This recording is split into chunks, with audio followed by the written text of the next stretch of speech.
Olá, sétimo ano. Vamos começar então com as correções da semana 3 do PET volume 4. O tema é a Sociedade Colonial da América Portuguesa, mas especificamente nesses slides nós vamos tratar mais das capitanias hereditárias, tá? Então vamos lá. Primeiro, quando eles começaram a sair, eles quem? Espanha e Portugal. A sair aos mares para desbravar novos locais para que eles pudessem colonizar, eles começaram a ter um conflito, né? Então, para definir quem ficaria com o quê, eles fizeram uma reunião e nessa reunião eles traçaram aí o Tratado de Tordesilhas. Isso foi junto com o Papa e tal, né? Que é uma longa história. Então, de acordo com esse Tratado de Tordesilhas, o Brasil não era todo de Portugal. Grande parte do território pertencia à Espanha. Então, como você pode ver aqui, ó, neste mapa, todos os territórios que estivessem assim a leste do Tratado de Tordesilhas pertencia a Portugal e a oeste pertencia à Espanha. Então, como você pode observar, grande parte do território brasileiro que vai ser formado aqui depois era território que pertencia à Espanha. Para colonizar com mais facilidade, sem gastar muito dinheiro, Portugal decidiu dividir sua parte em 15 grandes pedaços. Aí tá aqui, tá vendo? Traçaram linhas retas e traçaram aí este território em 15 partes. Cada pedaço recebeu o nome de capitania hereditária. Então, capitanias hereditárias eram grandes lotes de terra nos quais o governo português dividiu o Brasil para facilitar a colonização. Não esqueçam disso. A pessoa que recebia capitania hereditária, né, tinha o direito de explorar essa camada de terra. E essa pessoa era chamada de capitão donatário.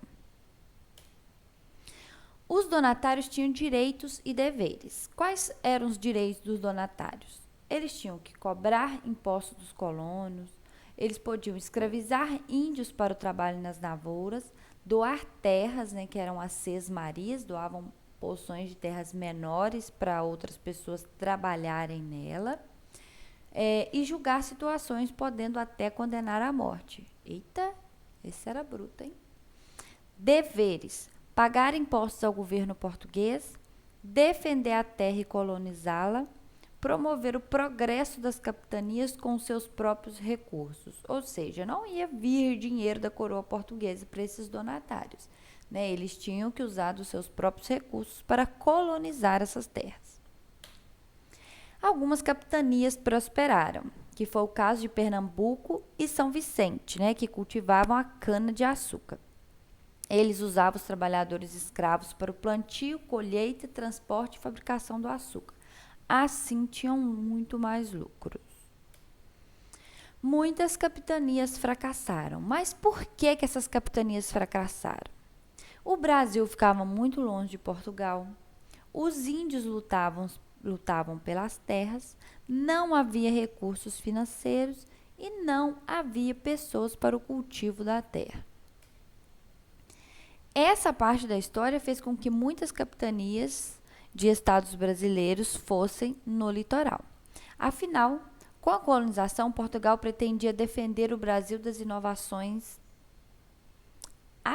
Com a colonização, Portugal pretendia defender o Brasil das invasões ao litoral. Por isso, as primeiras vilas foram fundadas à beira-mar.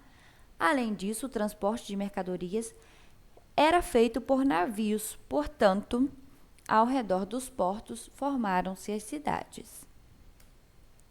E aí, gente, vem um texto que fala sobre essa formação da sociedade colonial no Brasil, né? Que primeiro eles passaram aí os 33 primeiros anos da chegada de Cabral explorando basicamente o pau-brasil, somente depois, né, que eles começaram a fazer novas expedições, vendo que franceses também estavam aí aos arredores explorando o pau-brasil, né, eles fizeram aí novas expedições até formarem, né, fixarem mesmo os domínios para poder instalar aí as capitanias hereditárias, né? Tá aqui, ó, em 1530, uma expedição liderada por Matinho Afonso fundou a primeira vila no Brasil, recebendo o nome de São Vicente, localizado no atual estado de São Paulo, e instaurada a primeira plantação da cana-de-açúcar no território. Então, de 1500 a 1530, eles ainda não tinham fundado vilas, né, e nem tinha sistematizado aí o controle dessas regiões do Brasil para que pudessem aí expulsar qualquer outros invasores que entrassem aí de forma arbitrária a explorar o território brasileiro. E o texto continua, né? E como nessa parte a gente vai ficar mais com as capitanias hereditárias, aqui nesse pedaço do texto fala, né, sobre as faixas, né, para dividir o Brasil em capitanias hereditárias. E depois, com o fracasso dessas capitanias, né, em 1548, o rei dividiu o Brasil aí para ser governado por governadores gerais. No caso, o território ficou dividido em duas, né, e depois ficou um só. O primeiro governo geral do Brasil. Enfim, com o fracasso das capitanias hereditárias, em 1548, o rei de Portugal decidiu criar o primeiro governo geral no Brasil, e isso aí também é matéria para as próximas aulas, tá? Nessa nós vamos focar mais aí nas capitanias hereditárias. Então, vamos para as atividades. Observe a representação abaixo, de acordo com o texto estudado, responda. Letra A. Qual sistema de ocupação de território da América Portuguesa está representado na imagem? As capitanias hereditárias. Qual era a intenção de Portugal ao promover este sistema em terras brasileiras? Dar continuidade à colonização da América Portuguesa, evitar invasões estrangeiras, organizar a colonização e a ocupação do território. Letra C. Quais os motivos que levaram este sistema a fracassar? Falta de recursos de alguns donatários, grande extensão de terras a serem administradas, falta de comunicação entre elas, resistência dos indígenas, ataque de corsários, e você também pode usar, né, estes motivos que eu coloquei neste slide aqui, tá? Vamos voltar lá. Letra D. Indique letra D. Indique os nomes dos únicos nobres portugueses a terem sucesso nesse sistema.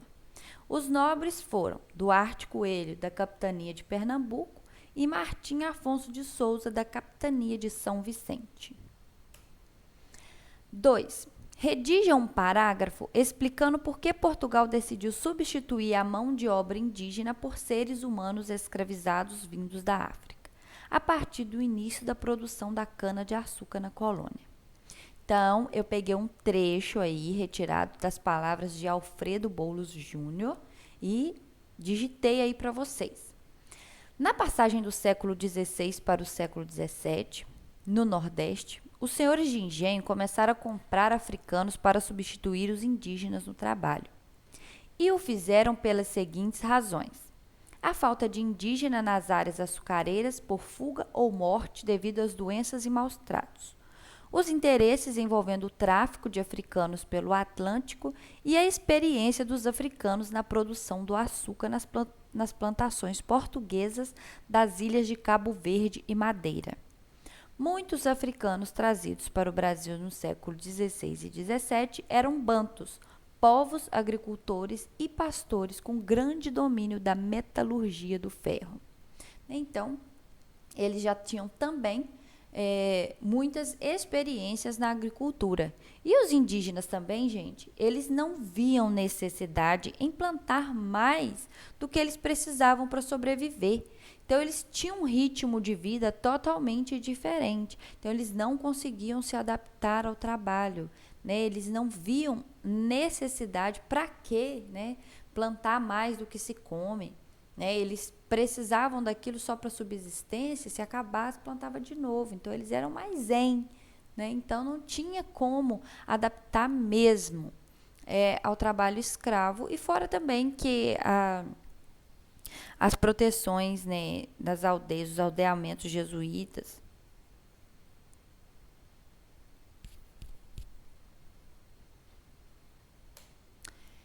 Então é isso, gente. Se foi útil, curte, compartilha com seus colegas que está precisando, se inscreva para me ajudar também. Um grande beijo no coração, até a próxima.